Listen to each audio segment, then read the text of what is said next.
Welcome to the Three Martini Lunch. Grab a stool next to Greg Columbus of Radio America and Jim Garrity of National Review. Three Martinis coming up. Very happy to have you with us for the Wednesday edition of the Three Martini Lunch. We have good, bad, and crazy martinis for you today as usual. And Jim, I know we keep saying eventually the Democrats are going to find a way to agree to pass reconciliation infrastructure, and that's probably still what's going to happen. But whenever you see news that, they're not really close on this thing, it makes us smile. And for that, we turn to Punch Bowl News. It's a relatively new organization, but it's Jake Sherman and a couple other folks who have built up pretty strong reputations in Washington. And they start off by saying, let's be blunt. Democrats aren't close to a framework agreement on their massive reconciliation bill. We've heard Biden, Pelosi, and Schumer talk about great progress, but our reporting and the available public evidence doesn't match these sunny claims. Biden hoped to have the framework deal in place before he leaves for Rome on Thursday, but without a big turnaround in the next 24 hours, that's not going to happen. It also calls into question whether Pelosi and House Democratic leaders can pass the infrastructure deal by their October 31st deadline. The White House badly wants to clear the public works bill, as do moderate House Democrats. However, without the framework agreement, we're pretty sure it won't pass. Pelosi says it should. Progressives say they'll continue to block it as they await a social spending deal. There is some signs that the progressives are getting a little bit of what they wanted, including climate spending of $500 billion. Jim, so that would obviously be horrible. But the bottom line here from Punch Bowl, after 6 weeks of pretty steady negotiations, Democrats have not come to agreement on the top line cost of the package, what's in the legislation, or how to pay for it. That's a paragraph we love right there.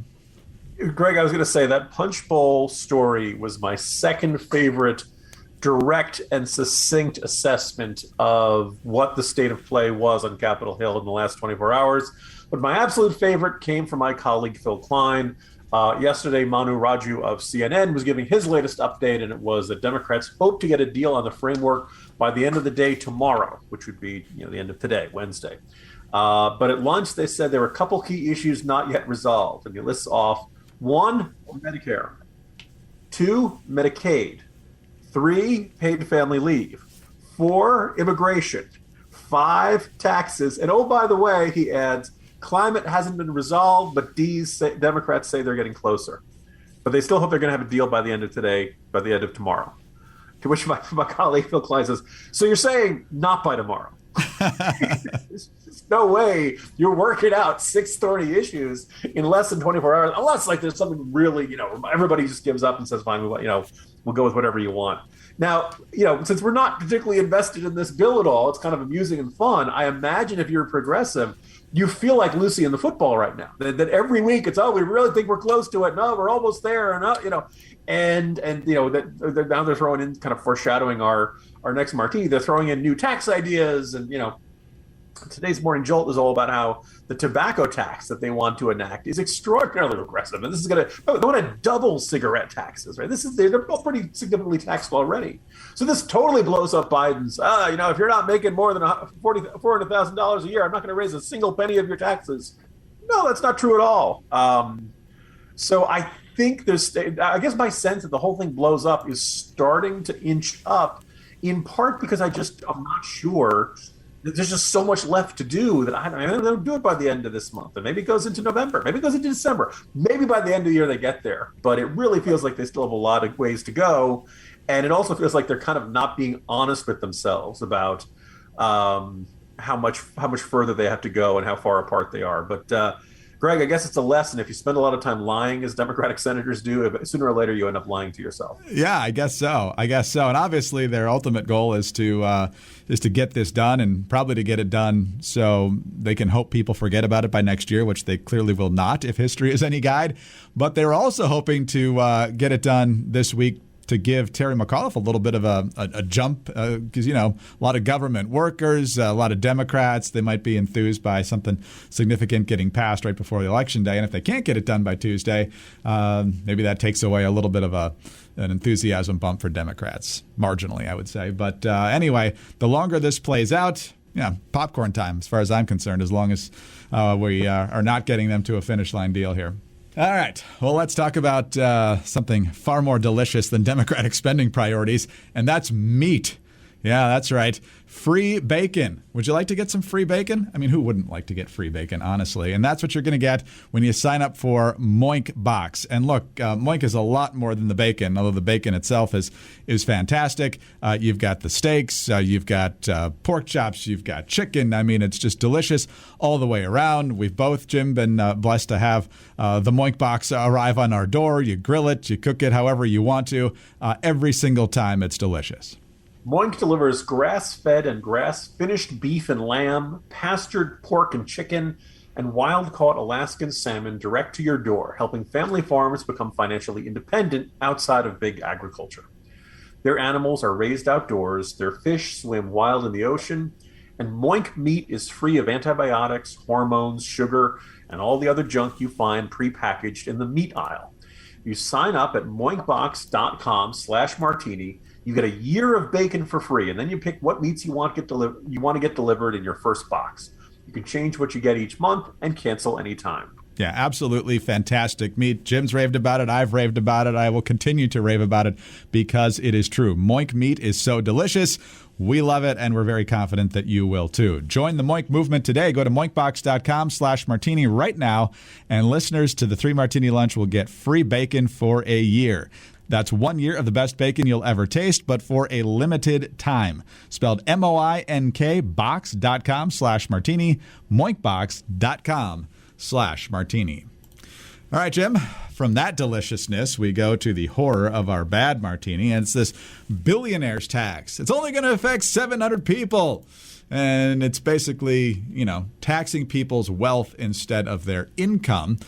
Finance chair on the Senate side, Ron Wyden of Oregon, wants to begin requiring people with more than $1 billion in assets or who earn more than $100 million in 3 consecutive years to begin paying capital gains taxes each year on the appreciation in value of their assets, regardless of whether they are sold. We've talked about this before. It's the unrealized capital gains. So if your house leaps up in value, which we certainly see right now with the market the way it is, you're going to be taxed on that even though you've never seen the money coming from that.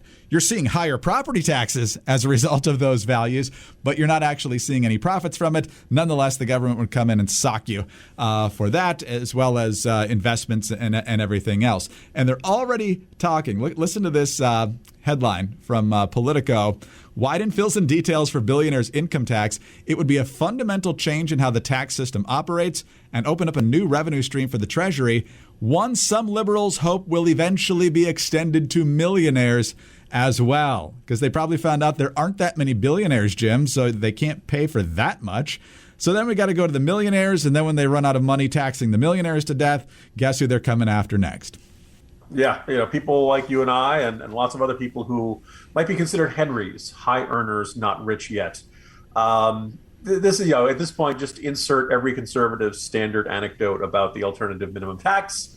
This was, once again, another tax that was done that, we're only going to target rich people. And of course, as income steadily growed, and of course, with the effects of inflation, year by year, decade by decade, lots of people who didn't think of themselves as rich suddenly were getting hit by the alternative minimum tax. Look, this happens every year, every cycle. The minimum wage goes up, wages go up. Our definition of rich keeps going up bit by bit, but our tax laws do not get it changed nearly as much. And this is kind of our first 2 martinis intertwined.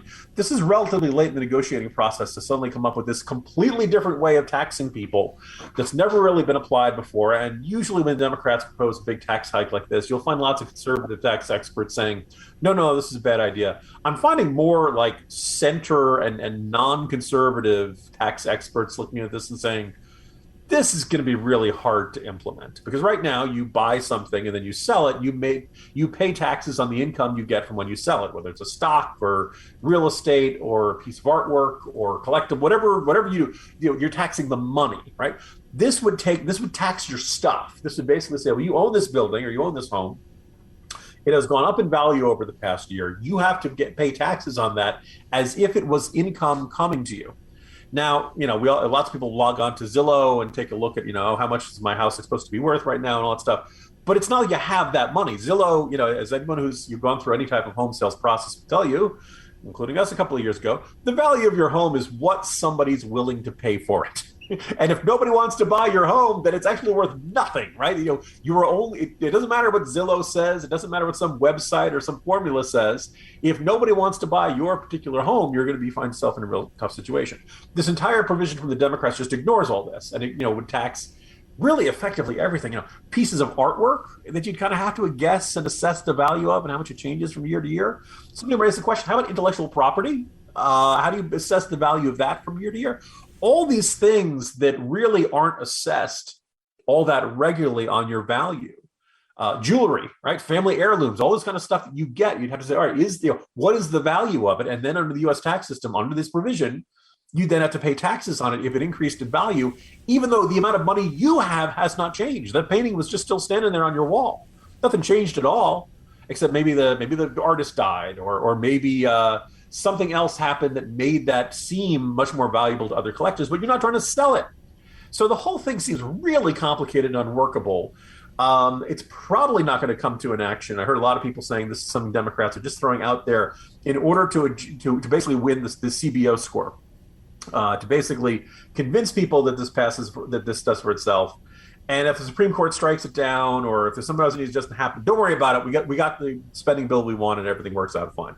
It's a really unworkable idea, and the fact that they're already talking about the billionaire's tax turning into a millionaire's tax is an indicator of what the real agenda is behind this piece of legislation. Exactly. And I think you're right. It is a way to paper over the actual cost of this. And then when they run up deficits, they can act shocked about this. Politico pointing out, though, that the reason they're doing this is because Kyrsten Sinema doesn't want income tax hikes, corporate tax hikes, regular capital gains hikes. So this is kind of their workaround for that. So, she's a major player on the policy side here, obviously. She's not just significant because she wears denim when presiding over the Senate like she did yesterday. But in the end, it's not just a one-time deal either. Every time things appreciate, they sock you for those taxes again, even though you never saw the money. Absolutely insane. But what's not insane, the amount of comfort you can get from the products at MyPillow. What's slightly insane is the size of the deal you can get on them right now, especially on the Giza Dream Sheets. The pillows are great, the towels are great, but right now you can buy one and get one free on any set of Giza Dream Sheets when you use our promo code Martini at mypillow.com. Imagine sliding into the most comfortable sheets you will ever own, guaranteed. These sheets are made from the world's best cotton and grown only in a region between the Sahara Desert, the Mediterranean Sea, and the Nile River. The long staple cotton makes these sheets ultra soft and breathable. They're available in a variety of colors and sizes that are machine washable, and they have a 60-day money-back guarantee and a 1-year limited warranty. For a limited time, buy one, get one free on all Giza Dream Sheets. Go to mypillow.com, click on the radio listener square, and use the promo code Martini at checkout. Or call 800-874-0104 and find deep discounts on all MyPillow products, including the MyPillow mattress topper, MyPillow towel sets, and so much more. Don't miss this sale of the year. That's mypillow.com, promo code Martini, or call 800-874-0104. Sleep better with mypillow.com. All right, Jim, on to the crazy martini now. And the big news out of the State Department is we got a lot more people out of Afghanistan. Oh, no, that's not it. China. We were not cracking down on China. No, the United States, according to Associated Press, has issued its first passport with an X-gender designation, a milestone in the recognition of the rights of people who don't identify as male or female, and expects to be able to offer the option more broadly next year.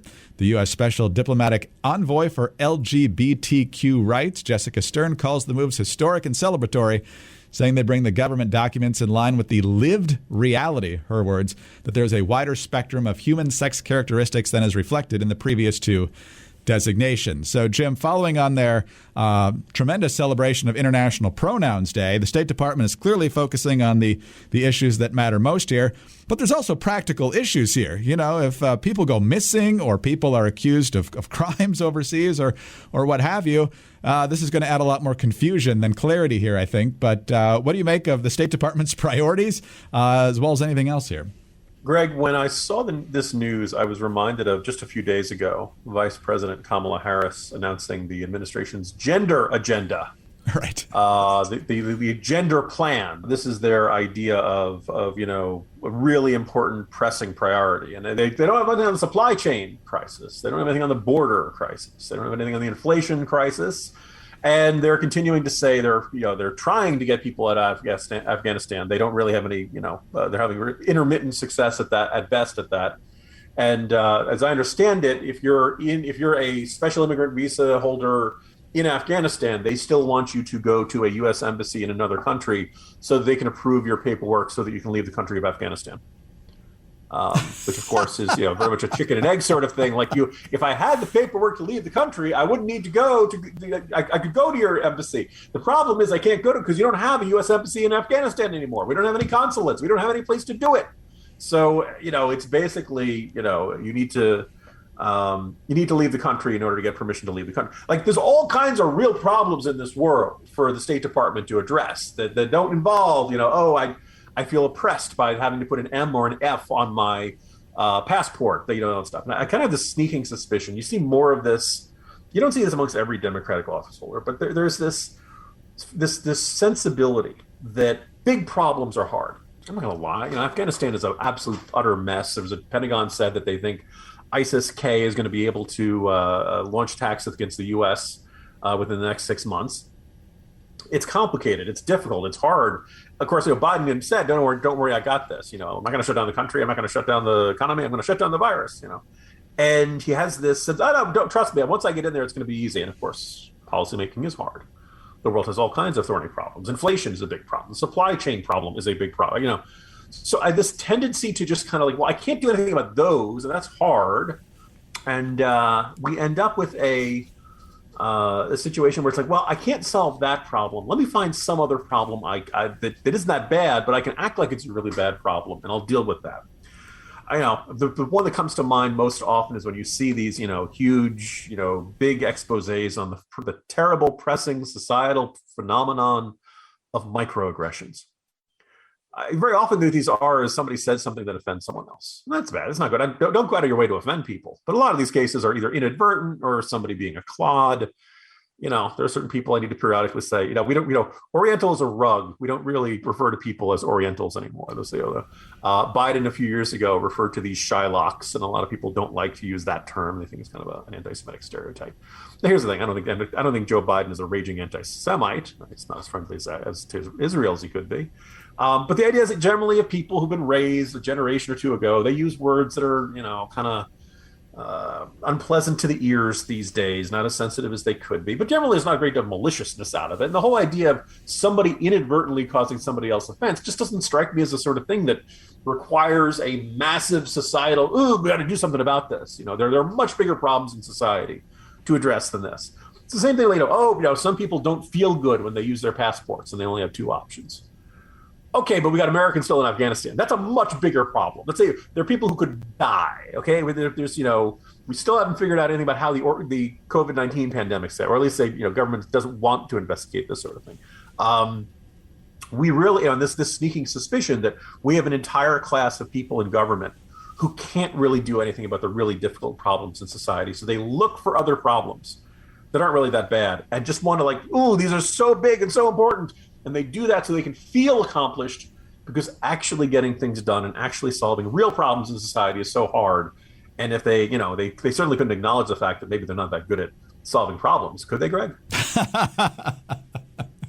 Yeah, they'll feed you a line of something on how many people are left and every other crisis that they're seemingly not competent to address. But they're all over it when it comes to this stuff. So amazing. Well, Jim, you seem to have so much fun traveling last Thursday and Friday that I think I'm going to do it. So I'm going to do that. Chad Benson will be in for me. Looking forward to visiting the great folks at Hillsdale College, and I will see you on Monday. Happy trails, Greg. Thank you, sir. Jim Garrity, National Review. I'm Greg Corombos of Radio America. Thanks so much for being with us today. Please subscribe to the podcast if you don't already. Tell your friends about us as well. Also, thank you so much for your kind reviews and your 5-star ratings. Those are a huge help to us. Remember to get us on those home devices. All you have to say is play 3 Martini Lunch podcast. And follow us on Twitter. He's at Jim Garrity. I'm at Dateline_DC. Have a great Wednesday, and please join us again on Thursday for the next 3 Martini Lunch. We are living in difficult times where people fear having thought-provoking conversations about pressing issues. And although we're in the midst of an information explosion, there are a lot of forces aiming to distort what's true. I created The Bill Walton Show to provide a forum for in-depth, thought-provoking conversations with leaders, artists, entrepreneurs, and thinkers. Please join me at thebillwaltonshow.com to explore what's true, what's right, and what's next.